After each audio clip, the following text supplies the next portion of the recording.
Hi there. In this video, I'm going to go over everything we know is in Episode 1 of House of the Dragon. Originally, this was meant as a spoiler video, or leak video, because we'd heard rumors of this for a while, and if you've been following my channel, I've had rough season breakdowns for what we can tell from various spy photos, leaks, cross-referenced with director schedules, and castings, and we see who's cast in what episode. But then the second teaser trailer came out on May 5th, and it's not really spoiler information or leak information anymore that these scenes exist. That all of this is spy photos, or a lot of it came straight from the teaser trailer. That yes, we will see the Great Council at Harrenhal. We'd heard rumors of that for a while. They showed it in the first teaser, so I've been getting some pushback from the people do share the bigger leaks through private messages, and some have warned me, don't reveal things so specific that it would get the sources in trouble. I don't want to do that, because then I wouldn't get leak info next season. I want to keep getting this, so I agree with them, like, don't reveal very specific stuff. But just going through what I'm about to tell you, and I really hope it doesn't affect anyone, like, we see that we have the Great Council of Harrenhal now, so that's not really a spoiler anymore. So, in this video, I'm covering everything we know exists, and we know it exists, all this stuff. I'm not going to tell you anything, oh, I heard this might happen. It's stuff we either have spy photos of, or casting updates. And the only mildly spoilery thing is that I'm guessing the cutoff between Episode 1 and Episode 2.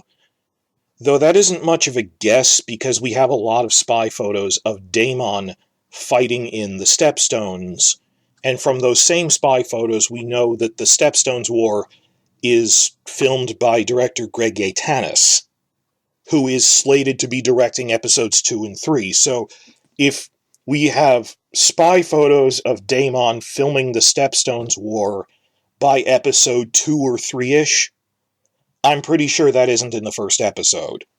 I'm pretty sure all of this is in the first episode, not stretched out over 2 episodes. Generally, this is what we think is in Episode 1. It's not a full scene-by-scene breakdown, it's just a rough chronology of, yeah, we're pretty sure this is what you'll see in Episode 1. And it's, though I have to stress, it's just the A-plot. I honestly don't know. Maybe they're setting up more with the Starks, or off-screen. We know the tournament is in Episode 1, because it's the Coronation Tournament for Viserys. There's a question of, are they going to, use this as an opportunity to introduce a lot of other characters? Like how Game of Thrones Season 1, the tournament was used to introduce Loras, and that Loras is there with Renly, that you meet other characters, you meet the Cleganes, the Mountain that Rides. I don't know. Will they introduce Jane Arryn at that, young, or will they introduce, and here's Rickard Stark's young son, Cregan Stark, because he's going to be more important in Season 2. I haven't heard any rumors of that one way or the other. They might not be in it at all. So you see some B-plots or C-plots, or even just a 1-minute line of dialogue setting up a subplot for Season 2 we haven't heard of. This is just ordering the stuff that we've seen in trailers, mixed with most of the stuff we already had spy photos for. So you see all this, like, that we'll see the Great Council was a leak that I was hesitant to report on for a bit before the second trailer came out, but now that so much has already come out and it's public knowledge, it's not really a leak anymore, so I generally feel comfortable explaining all this, and you'll see, I don't think anything's too big in this, so I'll go through that. So with that introduction aside, this is only like 2 pages of notes. Everything we're pretty sure is in the first episode. For starters, I don't know what specifically the cold open will be. Like they have a cold open every season of Game of Thrones. Like for Season 1, it was the Night's Watch guards finding the White Walkers. Then they cut to something else. I'm not really sure what the cold open will be in this. What I do know is that they're going in chronological order for the entire season, that I don't think they're doing 2 parallel storylines. That would be too confusing. there might be flashbacks, but it's not structured as intercutting stories like that. It's pretty much chronological, like The Crown, okay? It's like The Crown with Matt Smith's show, where we already knew this, that between episodes 5 and 6, there's a 10-year time skip and they switch to the older characters. We know this because we know that from spy photos from the Clappers that the Rhaenyra-Laenor wedding that you see in the teasers is from episode 5. Then episode 6 stuff, we've seen, like the funeral, we've seen the adult versions for. That's not a mystery to us. So, like, maybe episode 9 might have, like, a 1-minute flashback to reminding us of some young Rhaenyra and Alicent scene. Then again, it might not. But I hope they're not afraid to do flashbacks. But when people go, oh, this is a flashback, intercut, it's not structured like that. It's pretty much a chronological show. So I don't know what the exact cold open is, but I do think that early on in episode 1, we will see the Great Council at Harrenhal, but from what we've heard, it isn't that big of a sequence. That, think about it, what are they going to do? Have 15 minutes at this Great Council, that meeting characters you don't really meet again, and then have the big introduction to, and this is Rhaenyra, and this is Alicent, that they were children at the time, so you can't really do that very easily. So my understanding is, and much of this is assumption more than spoilers, is that they'll show the Great Council for like one scene, like one really big, impressive, but like 2 or 3 minute scene. And most of the exposition about what is the significance of these images that we saw will be explained by other characters referring back to it. And which flows better dialogue-wise. Like, I think in the trailer, that box they had, so many people thought, oh, it's a box with dragon eggs, because the last time we saw a box, it had dragon eggs in it. Like, there's more than one type of box in this world. They don't know what the Great Council is. That I assume that's a ballot box. It looks like two maesters chained to the ballot box, carrying it for the final tally to announce Viserys beat Laenor by a wide margin. There was a lot more to the Great Council than that. It lasted for days. They ruled out 14 candidates, started with 14, narrowed down to the final 2. That my understanding is that it'll be near the beginning of the first episode. It'll be maybe 2 or 3 minutes, though important. But you won't really fully understand, well, who is Rhaenys? Who is Laenor? They're not going to waste time setting that up at the Great Council. They'll then cut to what we would consider the real beginning of the episode, when Rhaenyra shows up in the Dragon Pit. And, like, later on, when she meets Rhaenys will, you know, as you see in the trailer, where she goes, it'll be like her saying, but at the Great Council of Harrenhal, everyone voted against me and my son, because, you know, they'd rather torch the realm than let a woman be heir. Like, in dialogue, people will more fully explain what happened at the Great Council. But I don't know if the Great Council is a long cold open, or if the cold open is something else, and then this is like a 3-minute scene. They get clearly from the trailer, you'll see the Great Council, but it's not like half the episode. Which is interesting, because George R. R. Martin just had a short podcast interview. It wasn't anything too big, but it was with Ryan Condal. And this is one of the things we'd ask about if we ever get Q&A again, is he mentioned in passing, oh yeah, I wanted to start even earlier, but the starting point we have now is a compromise. That what he basically said was, now early on, I mean back in like 2017-ish, Dance of the Dragons as a story idea was actually assigned to Brian Cogman, who wrote a not great pilot script, and they abandoned it and they started over from scratch with Ryan Condal. That Cogman has said repeatedly, I have nothing to do with the Dance of the Dragons show by Condal. They threw out my stuff and started over. I wish them well. And Cogman himself said, in my own estimation, I don't think I had time to write a good pilot script because I was so busy working on Game of Thrones Season 8. Fair enough. That even he hasn't been trying to claim he did anything, but people keep going, oh, is this the Cogman one? No. Then it's an original idea. No, it's like saying, I'm making a show about Henry V. we fired our director and started over from scratch. It's a whole new script, but it's a different prequel. No, it's the same thing about Henry V and the 100 Years' War. We started over. Some people just don't get that. But apparently, Cogman's idea was to jump right into the beginning of the actual war. It was sort of like starting with the princess and the queen, which is when Viserys dies, the war breaks out, which is just basically the late season Game of Thrones mentality. Just skip to the action, which Martin didn't want, because when you read it in Fire and Blood, you need the chapter before that on the Rogue Prince, on the 30-year reign of Rhaenyra's father and the court intrigues, and why do these people hate each other? That it's not so much about the action as the characterization and why do these people not like each other, and it leads to action, but otherwise it's just dragons and flames and tits and dragons and stuff, as we say. So apparently Cogman was going to start with the outbreak of the war, which is much too late. I think we'd all agree. And Ryan Condal's idea was pretty much what we would do, where we go, well, let's start with the point in the book talking about the chapter Rogue Prince became the chapter Heirs of the Dragon. It starts with the Great Council says, and then Viserys became king and all is well. You get the impression from this podcast that Martin kind of wanted to start with like the last 10 years of Jaehaerys' reign. And Ryan Condal had to talk him down and succeeded. That's a bit much. Like a TV audience would wonder, why are we introducing these people only not to be attached to them?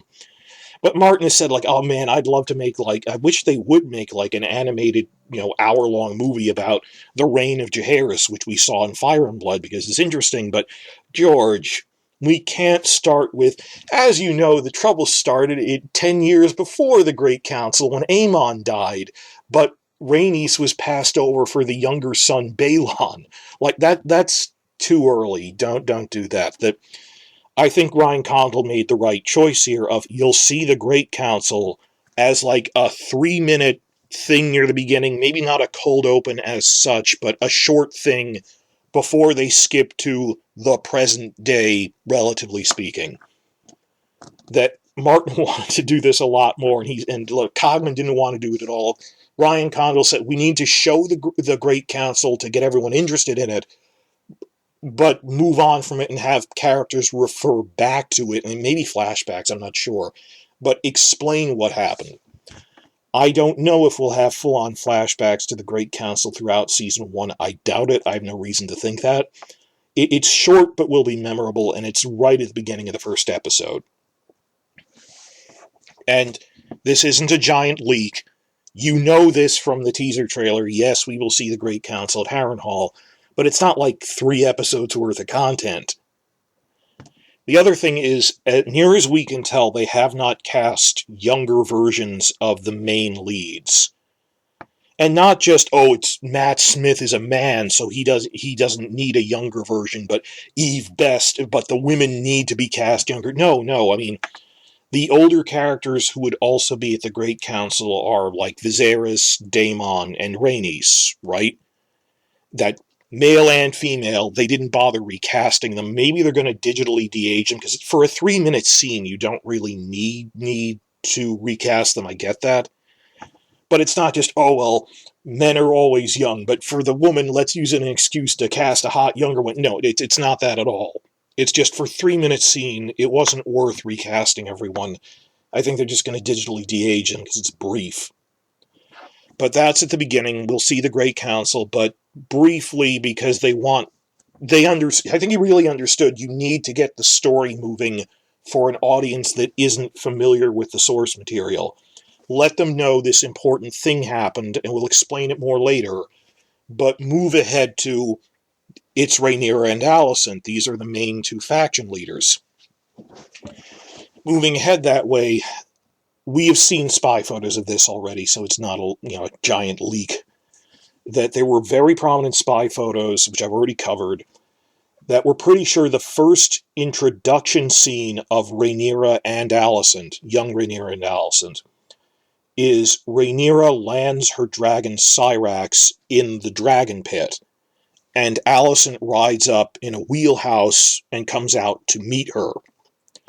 We saw this in very extensive spy photos. We saw the piles of bones from feeding the dragons. Harold Westerling is there too, because he's a Kingsguard. And now from the teaser trailer, we saw Rhaenyra flying towards King's Landing on Syrax. I think that might be the opening of the first normal scene in the show, is they're going to cut from the Great Council to the opening credits or a map or whatever, or they fade out, fade in, it'll go a couple of years later. Rhaenyra, big landscape shot of her riding into the city on Syrax, landing in the intact dragon pit, and then meeting young Alicent there. We know all of this from spy photos. I'm reasonably sure that is the first Rhaenyra scene. Maybe she's in one that I haven't heard of before, but it makes sense. Okay, it's everyone's arriving in the capital city for the big coronation of her father as king now that the old king died. And again, as we've seen in teaser trailers, the big event in episode 1 in terms of action is, and this happened in the books, Viserys holds a big coronation tournament. He holds this big tournament to celebrate his coronation. One thing is, and this is just from rumors, in the books this happened at Maidenpool in the Riverlands. And for a time we thought, well, there's lots of Tarly banners, maybe this is happening at Horn Hill, but no, why would they do that in the first episode? It's too confusing. From what we've heard, it's at the tournament grounds that are right outside King's Landing, just like in Game of Thrones Season 1. They're going to have a tournament, which makes more sense, keep everything focused. You don't need to go, but wait, we're having a tournament halfway across the realm. It doesn't make sense. I think that was just the camera angle happened to be showing the Tarly banners prominently in that. So, again, pretty much like the books, there's no big surprises here. Everyone's arriving in King's Landing for the coronation tournament. And as all these major players come to the tournament, it's going to be like when Loras came to the tournament, and we, the audience, are introduced to them as the characters are introduced to them. And here's the Lannister twins. I don't know if the Lannister twins, Jason the Tyland, are in this scene, but they might be. But Criston Cole, we've seen him in a teaser. It'll be introducing Criston Cole, that he beat everyone at this tournament, so they named him to the Kingsguard. And you see Daemon fighting him and stuff. So the coronation tournament is everyone's meeting each other, she flies on a dragon, then it's this big sequence introducing, and we're celebrating that Viserys is king, and he is crowned. One thing we have heard, which I've mentioned before, is there's a lot of tournaments in this point in the books, but they've all been condensed into one big tournament in episode 1 due to logistics and safety, that filming with horses is actually really complicated. Working with live animals, they don't always take their cues. Sometimes they throw their riders, people get hurt, and just the thing with Benioff and Weiss, that they'd always, the Dunning-Kruger effect in action, they'd act like, oh, that'll be easy, because they know what they were talking about. That you can't, and it's expensive if nothing else. So I fully agree, for safety reasons, let's not have 3 giant tournaments, let's have one big tournament. And then the other things were and Alicent and Rhaenyra were glaring at each other at a tournament. You can turn that into a feast, and it's basically the same scene. Later in the season, but we knew that. Or I think we actually see in the trailer Criston Cole beating someone up inside the Red Keep. I think that's it happened at Rhaenyra's wedding feast in the books, that I think they've changed that in the books, it was a tournament held at the wedding, outside. Then in the show, they're changing it to be more of a spontaneous fight or duel that erupts at the feast itself. I consider that a minor change. I understand the logistics of filming horse tournaments actually very difficult. That isn't a problem for me. So the big tournament scene of the entire season is episode 1. I'm fine with that. I know how hard it is to film that.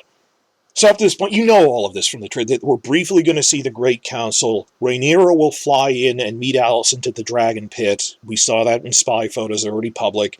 There's a big tournament scene, the coronation tournament. We already knew that.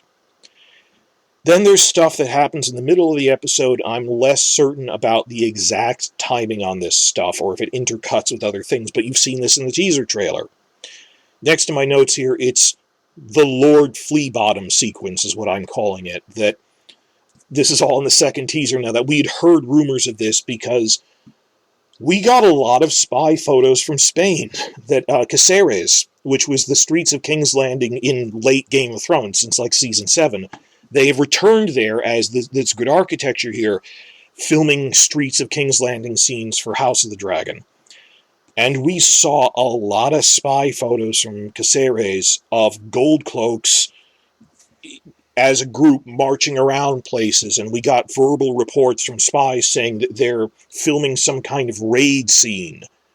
And now we see that in the trailer. So putting all these pieces together, in the books, it just mentions quickly, over the course of a year, Daemon became the commander of the City Watch. He turned them into the modern Gold Cloaks, gave them military-level equipment and training, and militarized the police into his own private army.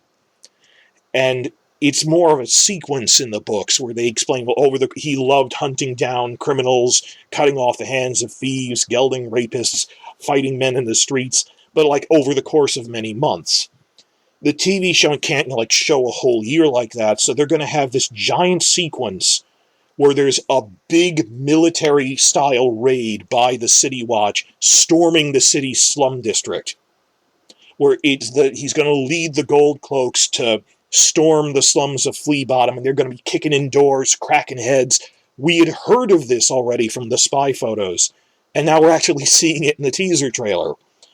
I mean, people who didn't know what was going on from the book story thought, oh, is this supposed to be people fighting over the throne? No, it's a police raid. And they're clearing out the slums. And at some point, they're condensing that whole paragraph of over the course of a year, Daemon became Lord Fleabottom into showing one big raid as a microcosm of that, which is fine. You have to work it in a sequence like that. And at some point in this, they're going to introduce Mysaria, who is, it says in the books that he could walk into any brothel, drink for free, have any girl, and one of his favorites just was this former slave, Lyseni dancing girl. So that at some point in this, Mysaria will be introduced. But you get that from the teaser. He's leading the Gold Cloaks on a raid in Flea Bottom. We know that story from the books. Pretty sure that's in there. This next thing is probably the most spoilery thing in this video, and it isn't that much. That based on casting reports, and I've already made videos about this independently of anything else, we think that actress Sean Brooke has been cast as Rhaenyra's mother, Queen Aemma Arryn. And based on her filming schedule and casting reports and the person of this size, she is only in this show for one episode. Maybe she'd come back to play her own corpse. I don't know. But based on the casting information, we're pretty sure Queen Aemma dies within the first episode. There was a point where we wondered maybe that'll be a few episodes into it. Now we're pretty sure Aemma dies in the first episode, which sets the whole plot in motion. Because then it's, oh no, my wife is dead, and my only living child is a daughter. I got on the throne because of male preference, but my younger brother is a maniac. What do I do now? Well, I guess I'll just have to be a hypocrite and name Rhaenyra the heir until such time as I produce a son with another wife. That it makes sense that way. Why would they, if that's what the event that sets the plot in motion is Aemma Arryn's death, it wouldn't make sense to put it in like episode 2. So we're pretty sure she dies at some point middle of the episode. Late episode. I'm not sure exactly on the specifics. Just from casting, if she would only be in for one episode based on how long Sean Brooke is going to be in this. Other kind of spoilery thing, and again, not much. It's just arranging the pieces from the trailer, cross-referenced with, I heard rumors about this for a while, and this lines up with that. So it's just using it as a guide to, yeah, we pretty much know all this already. It's not even a leak. That after Aemma dies, remember that line, the only line of dialogue from the first trailer, first teaser, was Daemon ominously saying, "Dreams didn't make us kings, dragons did." That what we've heard through rumors, and again, this isn't entirely made up, it's based on, there's a line in the trailer from that. Look at other shots in the trailer when people have noticed this, remarked on this, that the Red Keep is decorated very differently. That when you look at the pillars, they're decorated with all these historical frescoes. You can see that. Like how Joffrey redecorated the throne room in season 2. That there's all these historical murals and frescoes, and there's also tapestries if you look around. The rumor is, and I don't think this is even much of a rumor because it's kind of confirmed by the dialogue and by the shots of the pillars that we see, there's going to be some point where Viserys, it's this big scene where Viserys is lamenting, why would the gods let my good wife die and my innocent newborn son, who couldn't have hurt anyone, he was innocent, why did the gods let this happen? And Daemon will go something like, Daemon's flipping, he'll go, well, because the gods aren't real. And it's something like Viserys will be looking at artwork of representing Daenerys the Dreamer. How she escaped, the Targaryens escaped the doom of Valyria because Daenerys had prophetic dreams. That they never actually explained that on screen in live action in Game of Thrones.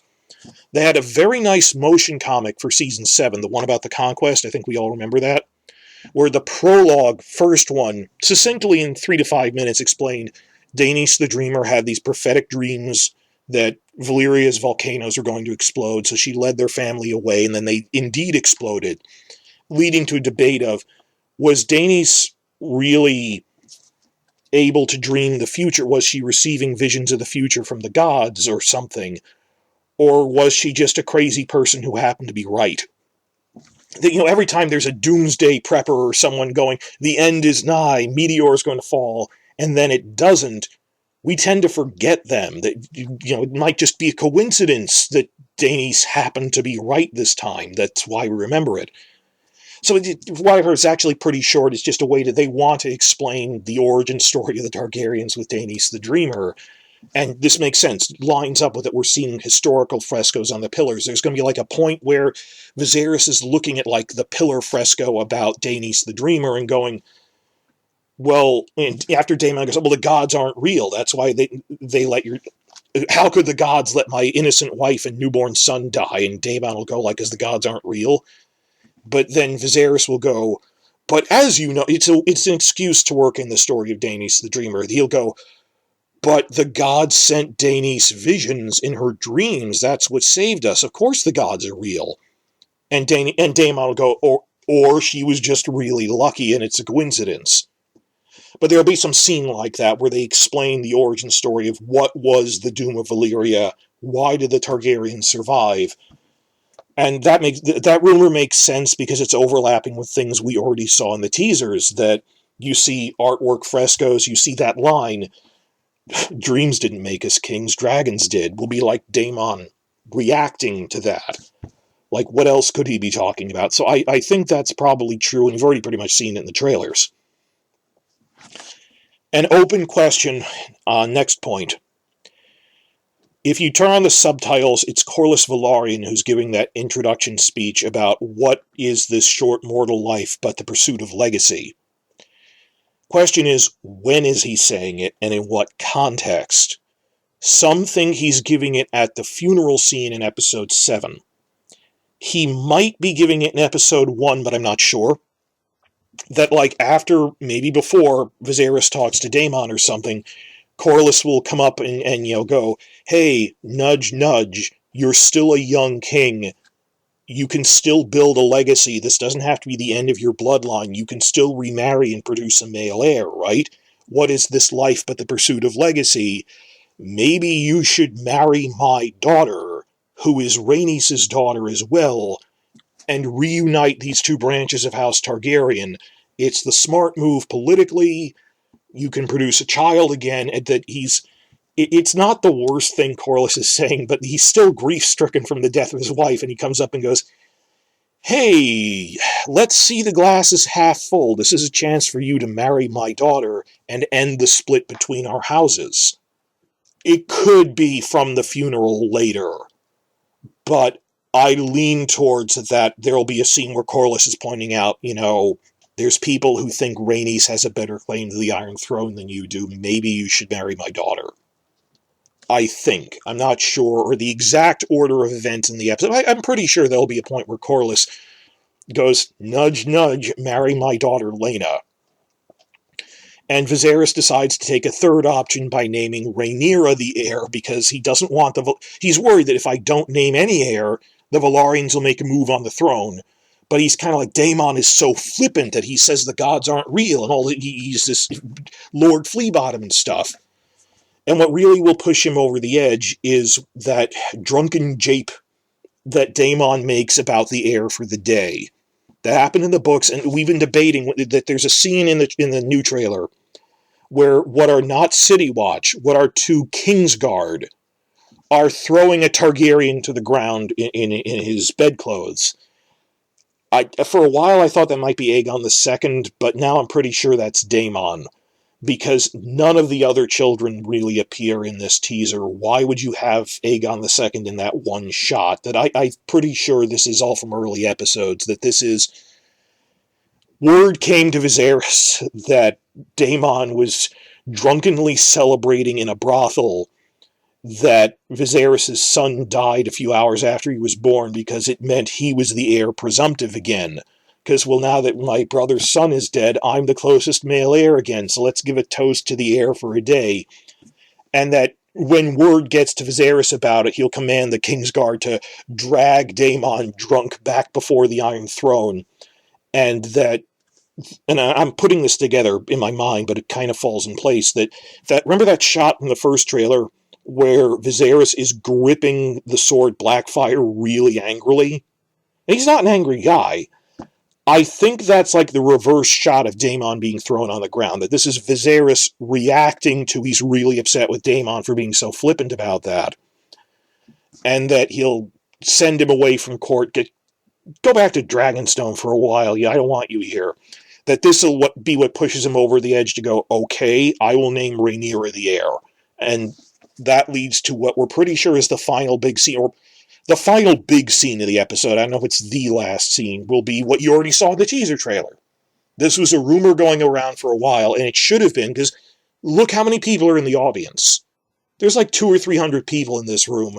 So yes, rumors were coming around that there's a big scene like this. It wasn't like a secret that you could easily keep. But it's out there now. It's a teaser in the teaser trailer that the last big scene of the episode is Viserys holding this big public ceremony, having everyone formally take oaths, swearing, I will honor that Viserys is king and that Rhaenyra is his named heir.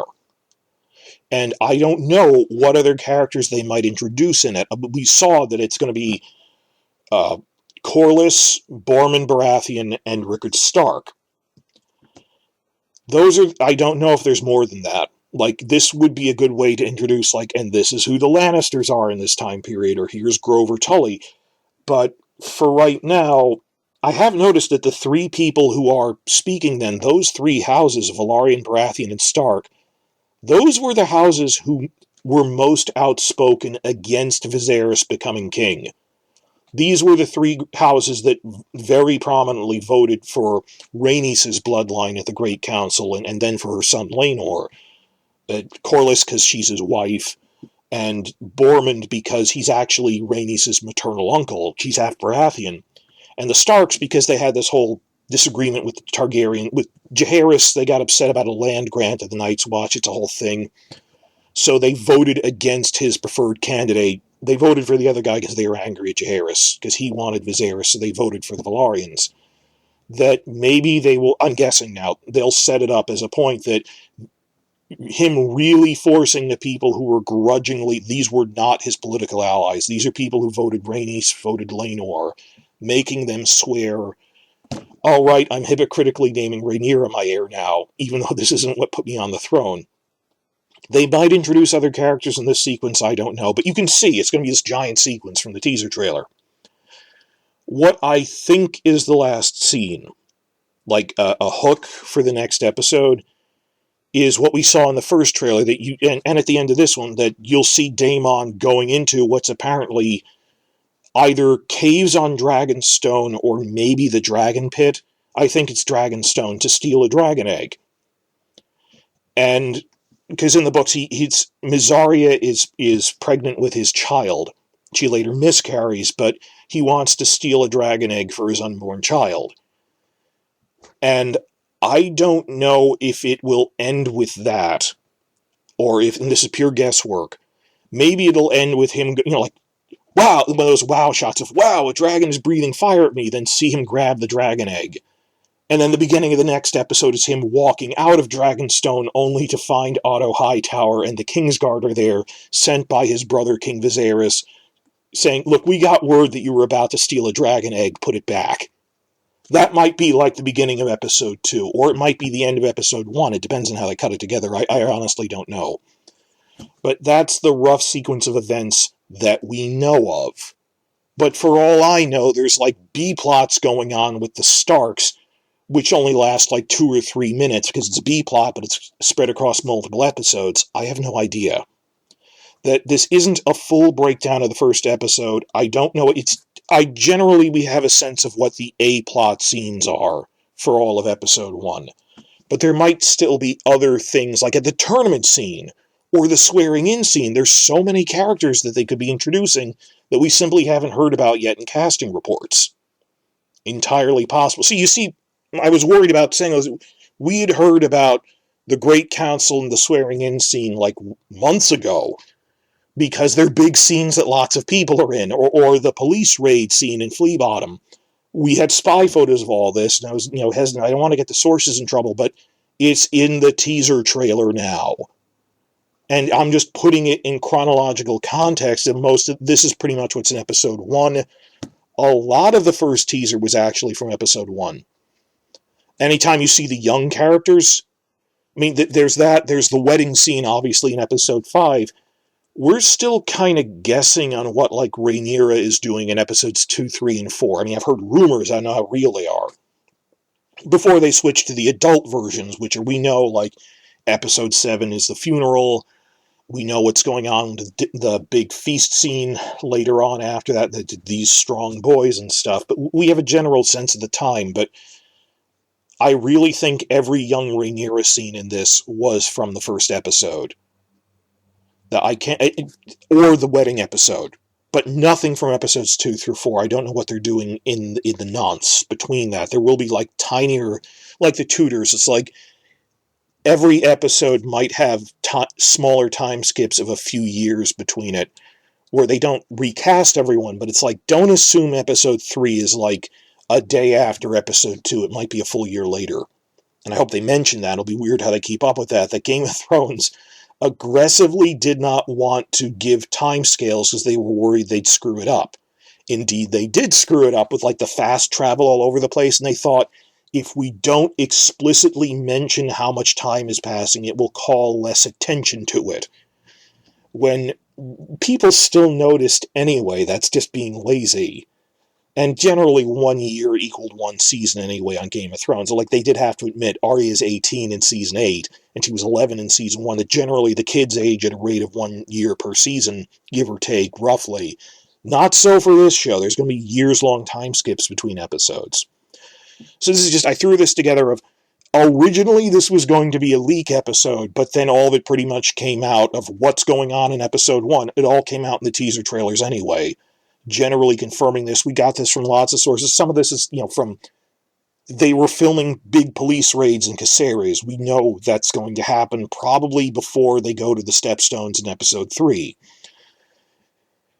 But there's so much, this is just an outline. I mean, I really hope we get like B-plots with the small council, are they setting up how strong? And Harwin, because Lionel and Harwin were there in the Dragon Pit in spy photos with Harold Westerling. Are they going to be setting him up? How much does Kristen Cole talk other than just fighting in the tournament? Are there other Hightowers they're going to introduce? Because there's more than one.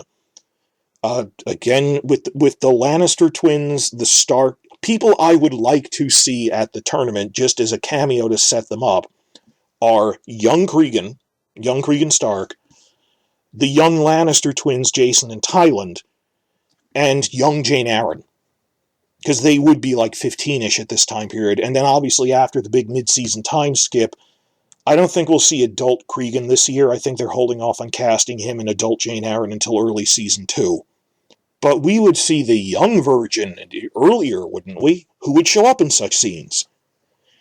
So this is generally the idea that is taking shape here of what the order of events is. We'll briefly see Great Council at Harrenhal. I don't know if you called it a cold open or not. Quickly cut to Rhaenyra flies over the city, goes to Dragon Pit. Then a long, drawn-out tournament sequence, introducing a lot of people. At some point, there's raids in Flea Bottom, and Queen Aemma dies, and there's all these scenes with Viserys, with Daemon, and then with Corlys, and then deciding, I'm going to name Rhaenyra the heir. It'll be this big, whoa, they named Rhaenyra the heir scene, and then Daemon sneaking off. And that's pretty much everything that's going to happen in the first episode. There will be action in it. The action is the tournament. But this is generally the shape that I think things are taking now. And you've already seen this just from the trailers.